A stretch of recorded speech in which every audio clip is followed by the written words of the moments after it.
Hello, kind people. Today we are going to see a game way back from 1927.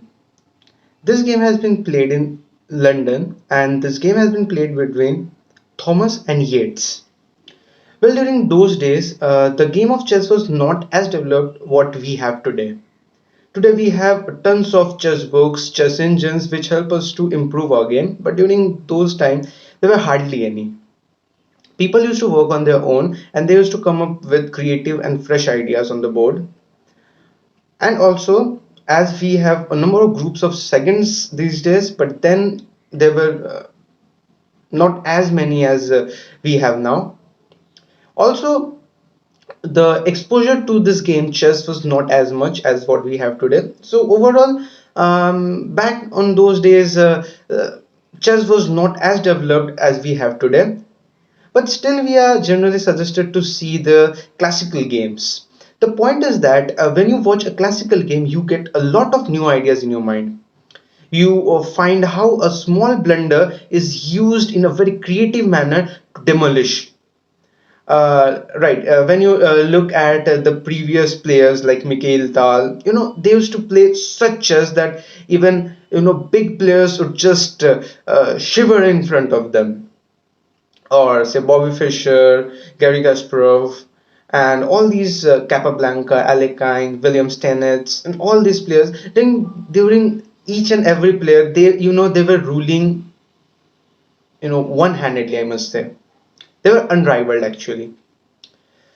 So this game, as I said, as I mentioned, it's from 1927, and okay, without further ado, let's get into the game. The game actually started with one pawn to d4, knight f6, knight f3, g6. Well, this King's Indian defense was not as famous as it is today because people generally thought that okay, the best way to play is you play d5, you play c5, you try to get control over the center, and that's the most logical way to play this game. But later on, players like Reddy had proved that okay, it's not that important to control center straight away.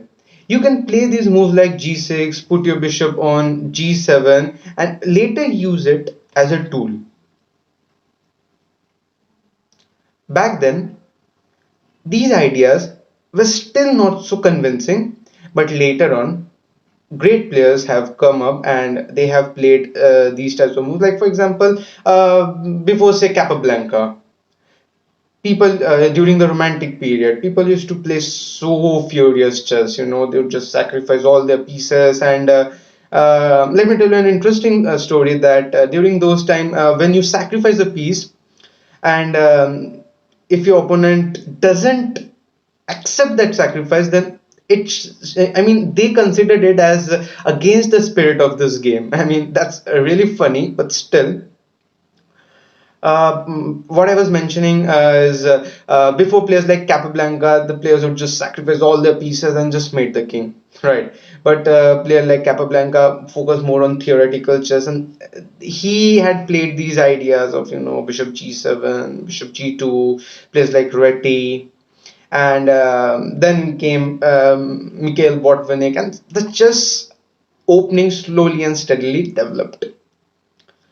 So here G3, as I mentioned, that these types of moves are generally not so popular during those time. Okay, moves like C4 was certainly something what if you would have played then wouldn't have been a surprise for them, but still G3 was not as expected as it is today, right? So after Bishop G7, Bishop G2, castles, d6, c4, all very normal stuff. Knight b d7, knight c3, just developing. c5. Okay, if you look at the general idea of King's Indian, then the biggest break is e5. Of course, c5 is one, but e5 is the most important break. These days, if you look at the main lines, then it would just go with e5. But back then, it hardly mattered how much well you are prepared in the opening. It was all about the middle game and end game. So c5 on the board, d5, knight g4. Okay, this move knight g4 is certainly a mysterious one. I mean, perhaps he wants to bring this knight over here, just centralize the knight here, because the knight has been guarded by this knight and bishop. A centralizing move. White just says, okay, let's just develop more pieces. Queen c2, knight d5. Okay, in few annotations, knight d5 has been considered as a wrong move. Well, why a wrong move? I mean, when you play the game, you just come to mind that okay, knight d5 looks so normal. I mean, why can a move like knight d5 be a bad move or a wrong move? That really sounds crazy. But chess is really not so easy to explain, right? Well, look how knight d5 is not the best move. Knight d2. Okay, white simply mentions that if he takes on e5, knight takes, and this knight would be a centralized piece. This bishop would be horrible because the pawn pawns over d5 and c4. And well, this knight also doesn't have any good targets. I mean, if he goes here or here, where will it attack? I mean, there's nothing much to look for. So a move like knight to e5, knight e5. I guess white black has equalized. Black should be fine here. Okay, so knight d5 and simply knight d2. Just escaping the exchanging lines and just going into that position where black was fine. White just went 92 and he is saying, okay, I have just stopped this exchange and now it's your turn. Let's see what you have got in your sleeves. h5. Okay, I must tell you that a move such as bishop f5 would be met with e4. This is also an idea of knight d2, to give extra support to this e4 square, where it would also check moves such as f5 or something. Knight d2 is really useful. Even today you would find these ideas of knight d2. You see how the ideas have been taken from these games, and now of course there is a number of lines, of course, but still the point is that this idea like knight d2, playing e4 to cover the e4 square, knight d2, bishop g2 is covering the e4, queen c2 covering e4, and you know, firmly pressing this e4 square is, these ideas have been born from these classical games only, and this is the only reason why we are generally asked to watch these classical games. h5. All right, once again, if it was modern chess, then AlphaZero would have played h4 way moves ahead. But back then h5 was not considered the best move, and as I mentioned in few of the annotations back then, h5 was considered to not be the best move. Perhaps move like e6, breaking the center is certainly fine. Well, h5, it certainly has this idea of playing h4 and breaking this beautiful pawn chain, but yeah, it's not best here actually. h5, h3. Just kicking away this g4 knight. I mean, he's just asking where would you go. I mean, this g4 knight looks horrible. Black simply plays knight to h6, just retreating the knight. Well, I'm not so sure. I mean, is knight h6 a good move or knight f6 is a good move? But knight h6 comes with a plan that black wants to play knight a5 later in the game, and maybe it's a good plan, maybe it's a bad plan. But as it's been mentioned once that a move with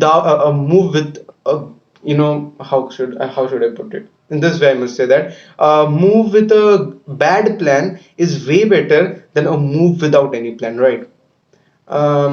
In this position, at least black has some plan. But if you just go to knight f6, you don't have any well, there's nothing, there's no plan actually in this position. I mean, now all of the sudden this knight looks so stupid, right? You have to at some point bring it back and maybe just go okay. It's now that this is the time to explain why knight d5 was not the best move, because now see, if this knight would have been on e5, the g knight would have been on e5, then perhaps to kick that knight, white would have to play f4 and just weaken the king structure. Yeah, he plays it in the game anyway, but still, there was no tempos like h3, right? And if you go knight f6 and f4, knight to d7, like this line, let me show you: knight f6, f4, knight d7. And when you look at this position, then you'd get that a few moves back, black had the same position with this h pawn back on h7, and white has just pushed his pawn. Maybe it would be a weakness because of this g3, but still white has managed to develop in some way. It has got some space, whereas black is stuck there where he was few moves back, and actually black has made no progress in a way. So this is a cool point of why knight d5. You see, back in I don't know which move was it, 6 or 7, whatever it is. Back in that move, knight d5 was not that best one, and this is why. I mean, this knight on g would have been a brilliant. This knight on g, if it would have been on e5, then would have been better piece is clearly shown here. I mean, this move like h3 and f4 didn't come up with tempos back there, but it's okay, doesn't matter a lot. I mean, so much depth in, so much deep in such classical, I should mention one more thing, that when you're watching a classical game, then you shouldn't focus more on the lines or the accuracy of the player. I mean, back then the accuracy was not up to that mark. But the thing which is important, I'm mentioning this thing again and again because that's really important, is to get the idea right. The genius ideas which they came with was the one which made these classical games really immortal. So same here. The point is that the accuracy doesn't matter a lot. The thing which matters more is the ideas what black and white comes up with. Okay. Too much of talking. Let's get back to the game. Knight h6, f4. Okay. White plays f4 anyway. As mentioned, h3, f4 would have been come with so much tempo back in that position, but still it's okay. I mean, hardly matters. In fd7 and f3 and f5. Okay, now black is targeting this g3 pawn. Clearly that's not a good pawn. It is a little weak, and now you can see that this move h5 is keeping an eye on this g4 move, right? King h2, knight b6, queen d3. I mean, knight attacks it. I mean, and it just protects it. e5. Okay, this move e5 is not the best one, I must say. A better move would have been e6 here. Now you might say that, okay, this position and this position is completely same. Then how is it so that e5 is a good e5 is not a good move while e6 was a better choice? Okay, the only point why e5 is not a good move is that after e5, f takes on e5, d takes on e5, knight e4, white gets this beautiful pawn as a passer.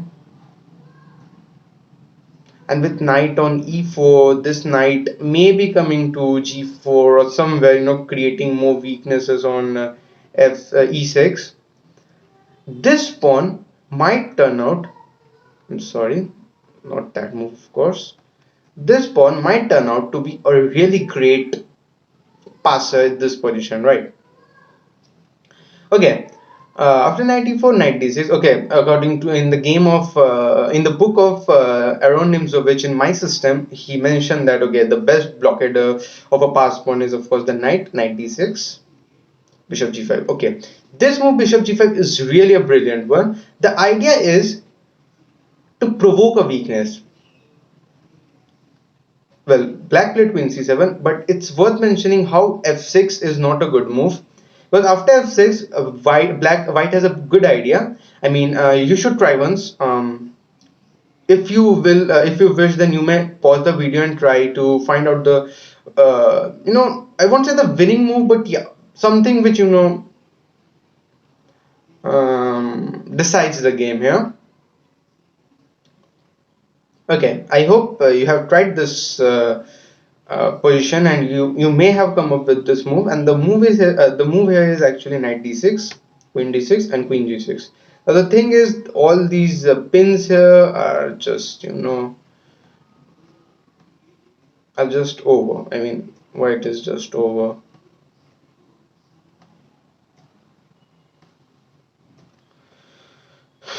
A lot of arrows, I guess, but yeah, that's just game over for black. So yeah, you see how these ideas like this little move e5, only because it allows f e5 d5 knight e4 blockading this, and bishop g5, creating a weakness.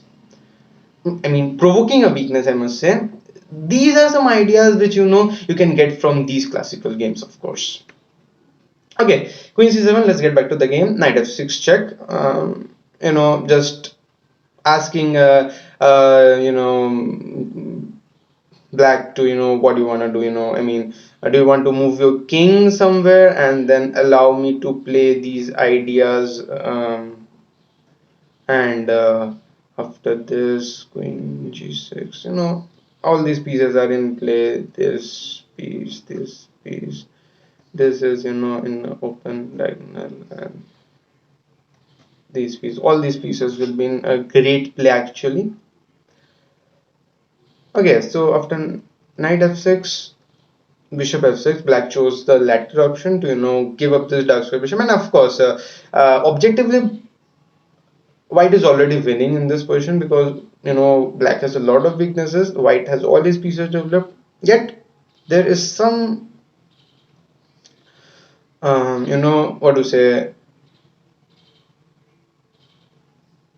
some sort of what is that word? I mean, there's some sort of resistance which black can still put. I mean, that's not completely over, but still, it's winning in a way.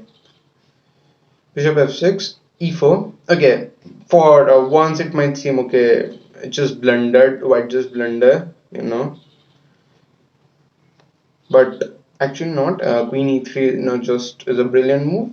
The idea is that if you take on f3, then I can just put my queen on h6, and I'm threatening queen g7 mate and queen h6 h8 mate, and you cannot stop both of them. For instance, if you play knight f5 to protect just this square, then I just go queen h8 and that's on mate. Okay, so of course black saw that, and he played knight f5 first, and now he says that okay, now I cover this square as well as I attack your queen, and the next move I'm going to take your knight. That's just game over for you, I guess. But white was smart. He played queen g5, knight d7 was played. Okay, it's important to see how ef3 is not good. Okay, if you see such position, then I don't think so you need to calculate so much. The idea would be very simple, I guess. The only thing is you need to remove this knight. Okay, you need to remove this knight. Once you remove this knight, then the queen can get very easily into the game.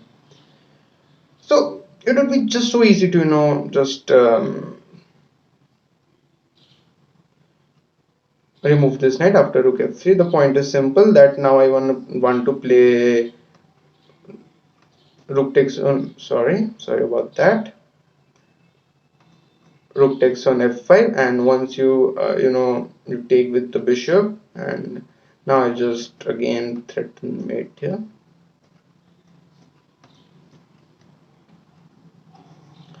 Okay, so Black of course saw it and he plays king h7. Now the point is that after rook f5, which is a blunder, bishop f5, this king actually guards this vital square. Okay, doesn't matter. White brings another rook in the game, rook f1, knight into c4, rook into f5. Okay, here you see that how important it is to act so quickly here, because if you miss one another move, like for example, if you say you play a move like b3, which is of course not a good move, then black just comes in with knight d6, and he just protects all his, he just brings in all his pieces and protect this knight on f5. So this shows another thing, that how it is important to act quickly and not waste time in such positions where you have this advantage. This king is weak here.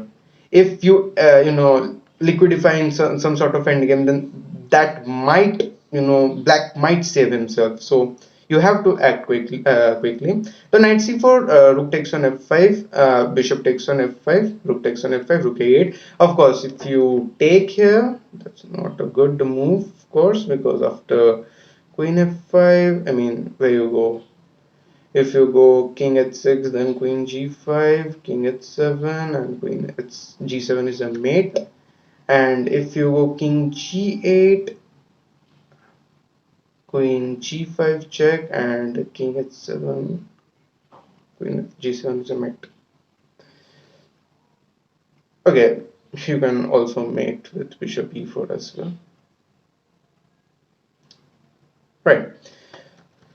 So here after rook takes on f5, black could have played rook a e8. I mean, this was a line which I was showing actually. Rook a e8, rook f4. Okay, now I could have given this position as try, white to play and win, and the idea is awesome. I mean, black says that okay, I have controlled the position. Now it's on you. How do you convert this? So you could have tried. I mean, I actually showed the move here. That's rook f4. But okay, the idea of rook f4, is to go rook h4, take here, and after you open this queen h4 and the queen here and the bishop here is just so deadly. So that's what happens if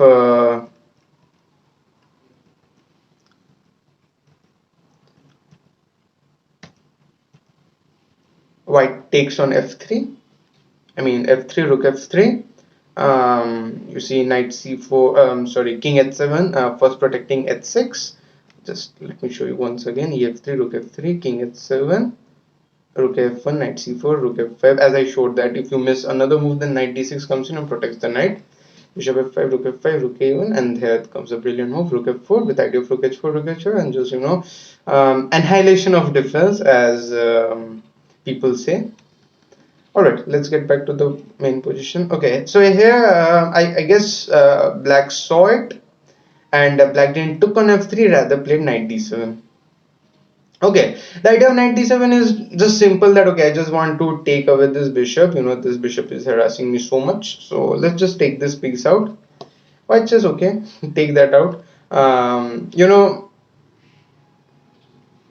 Knight e5 is a good move again, because white just wants to bring more pieces into the game, perhaps with some ideas of knight g6 or something.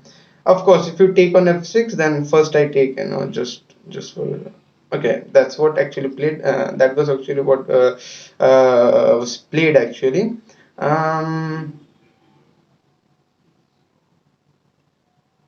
right. So here, white actually took on f6, queen takes on f6, rook f8. Okay, this move rook e8 is not the best move actually. Black should have gone queen d8 and ask white to get into this endgame. Of course, white is better here, no doubt. White is better, but that's actually the maximum what black can get here, right? Black cannot get anything more from this position. So rook e8, d6. This is the brilliant move, I must say. Okay, so the idea, if I ask you that what should be the move you play, the first idea which comes to your mind is knight to g6. But the only problem this with move knight g6 is you are actually exposed to this queen g3 check. And after king h1 or something, I can just take your knight, and I guess black would hold that position, or I mean winning. I'm sorry, black is actually winning that position. So this d6 moves comes as a great, great deflection of this queen from this g3 square. Okay, if you take on d6 with the queen, then I guess queen f7 would be enough to win, yeah. Because after king h8, knight g6, check, you have to give up your queen, and I guess that would be really an easy win. So yeah, d6, knight d6. Okay, now it's right to move. Now I guess it's easy to spot the move because knight g6 is of course the move which I mean everyone is trying to work. So the only problem with knight g6 was this queen was attacking this g3 pawn. Once this queen is blocked here due to this knight, now I think so. Knight g6 is just simple. I mean, easy way to win. Okay, fg6, queen g6. Black played few moves, but it ended very soon. Rook f6, bringing more pieces. Bishop f5, queen h5 check. Bishop h7. Rook a d1, queen g7. Rook takes on d6. This is completely over, but still, just few more moves. b6, rook h6, rook d7, rook e7, and let's see. White to play and win, just on one move, so easy to spot. Pause the video. I don't think so. You guys even not. I don't think so. You don't even need to pause the video because that's so easy to spot. Rook takes on h7. The idea is simple. That black actually resigned here because the idea is simple. That once you take on h7, I just play this rook on h6 takes, and yeah, that's just game over. I mean, you have double rook for queen, and with this naked king, white is actually very easy. It's an easy win for white. Right, so let's just go through the game once again and let's just show these few critical moments. So the game was a simple King's Indian, and okay, here this move Queen C2, Knight D5. So how this simple, white could have gone Knight G5 and Knight D5, but as I mentioned later, how Knight D5 was not the better, sorry, Knight G5 was a better one. Because of this fact that these moves like f3, f4, h3, f4 doesn't come with so many tempos, right? Knight d2, this was a good move which I guess one should remember in their own game, because with this idea, if you have traded here, then black could have it would have been easy for black, to hold the position. But since you are actually neglecting the, I mean, sorry, what is it? Yeah, you're declining the exchange, so that allows you to keep more pieces, and of course with knight d2 you get these ideas of e4. H5, was not the best move, but still black had some idea. Knight h6, f4. Okay, knight h6 with idea of knight f5, f4, knight d7, knight f3, knight f5, king h2. Okay, okay. Here again, how e5 and e6. This small moves, although they look almost same, but how these small moves make so many differences in the game. So okay, e5, f takes on e5. Okay, for 1 second you just feel okay, e6 d6 and e5 d6 unpassant or almost same, but just because of this idea that fe5 d5, I get this beautiful pass pawn actually. This fight actually gives white a good. Okay, so knight just blockades, and bishop g5, good move again, trying to provoke weakness, and also trying to weaken the king side. Knight f6, bringing up more pieces. e4, queen e3, knight f5, queen g4, knight d7, knight e5, bringing more pieces into the game. Knight f6, queen f6. Okay, here again after rook e8, as mentioned, queen d8, you have to sometimes go into some inferior endgames if you really want to hold the game. Okay, queen, rook e8, and here again, it would have been so easy to miss player. I mean, a player could have just played knight g6 straight away and just end up losing after queen g3 and queen g6. So here this small, this small moves, which could just change the tables in just 1 second. These small moves actually, save you a complete whole point, right? d6, knight d6. Okay, now it's very easy. Knight g6, f g6, queen g6. Okay, then it was simply about technique. d6, rook f6, and yeah. Okay, black just resigned here. Rook h7. So yeah, that was the game. We will bring up with more such interesting games, and I hope you like the game. If you liked it, please like, share, and subscribe. And as the channel is new, please support us. We will try to bring up more videos in the game, more games. And since the Olympiad is approaching, let's see how. But we will try to cover the best games, or I mean, the games from Olympiad as well. So yeah, thank you for watching the video.